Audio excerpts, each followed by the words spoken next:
ಉತ್ತರ ಕರ್ನಾಟಕ ನ್ಯೂಸ್, ಇದು ಕನ್ನಡದ ಉಸಿರು. ಬೀದರ್ ಜಿಲ್ಲೆಯ ಬಸವಕಲ್ಯಾಣ ತಾಲೂಕಿನಲ್ಲಿ ಮುಂಗಾರು ಸಂಪೂರ್ಣ ಕೈಕೊಟ್ಟ ಬೆನ್ನಲ್ಲೇ ಅನ್ನದಾತ ಸಂಕಷ್ಟಕ್ಕೆ ಸಿಲುಕಿತು.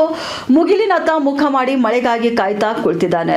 ತಾಲೂಕಿನ ಕೊಹಿನೂರು ಗ್ರಾಮದ ರೈತ ಪ್ರಶಾಂತ್ ಲಕ್ಮೋಜಿ ಅವರು ಬೀದರ್ ಜಿಲ್ಲೆಯನ್ನ ಬರಗಾಲವೆಂದು ಘೋಷಣೆ ಮಾಡಬೇಕು, ಇನ್ನು ರೈತರ ಸಂಪೂರ್ಣ ಸಾಲ ಮನ್ನಾ ಮಾಡಬೇಕೆಂದು ರಾಜ್ಯ ಸರ್ಕಾರಕ್ಕೆ ಈಗಾಗಲೇ ಆಗ್ರಹ ಮಾಡಿದ್ದಾರೆ. ಇನ್ನು ಈಗಾಗಲೇ ರಾಜ್ಯದಲ್ಲಿ ರೈತರು ಸಾಲ ಸೂಲ ಮಾಡಿ ಬೀಜಗಳನ್ನ ತಂದು ಬಿತ್ತಿದ್ದಾರೆ. ಆದರೆ ಮಳೆ ಬಾರದ ಕಾರಣ ರೈತಾಪಿ ವರ್ಗ ಸಂಕಷ್ಟಕ್ಕೆ ಸಿಲುಕಿದ್ದು ಸರ್ಕಾರ ಕೂಡಲೇ ರೈತನ ನೆರವಿಗೆ ಧಾವಿಸಬೇಕು ಎಂದು ಮನವಿಯನ್ನ ಮಾಡಿದ್ದಾರೆ.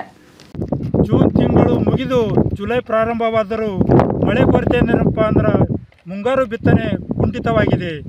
ಸಕಾಲಕ್ಕೆ ಮಳೆಯಾಗದೆ ಕಾರಣ ರೈತರಿಗೇನಪ್ಪ ದಿಕ್ಕು ತೋಚದಂತಾಗಿದೆ.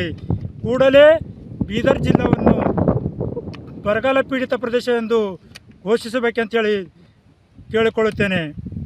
ತಕ್ಷಣವೇ ಎಲ್ಲ ರೈತರ ಸಾಲ ಮನ್ನಾವನ್ನು ಸಂಪೂರ್ಣ ಏನಪ್ಪ ಅಂದ್ರೆ ಮನ್ನಾ ಮಾಡಬೇಕು. ಈಗಾಗಲೇ ದನಕರುಗಳಿಗೆ ಏನಪ್ಪ ಅಂದ್ರೆ ಮೇವಿಂದು ಅಭಾವದಿಂದ ಏನಪ್ಪ ಅಂದ್ರೆ ರೈತ ಏನಪ್ಪ ಅಂದ್ರೆ ಕಂಗಾಲಾಗಿದ್ದಾನೆ.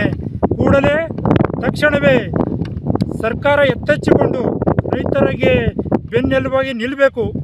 ಈ ಮೂಲಕ ರಾಜ್ಯ ಸರ್ಕಾರಕ್ಕೆ ಏನಪ್ಪ ಅಂದ್ರೆ ನಾನು ಶೀಘ್ರವೇ ಬೀದರ್ ಜಿಲ್ಲೆ ಬರಗಾಲ ಪೀಡಿತ ಪ್ರದೇಶ ಎಂದು ಘೋಷಿಸಬೇಕಂತೇಳಿ ನಾನು ಈ ಮೂಲಕ ಕೇಳಿಕೊಳ್ಳುತ್ತೇನೆ.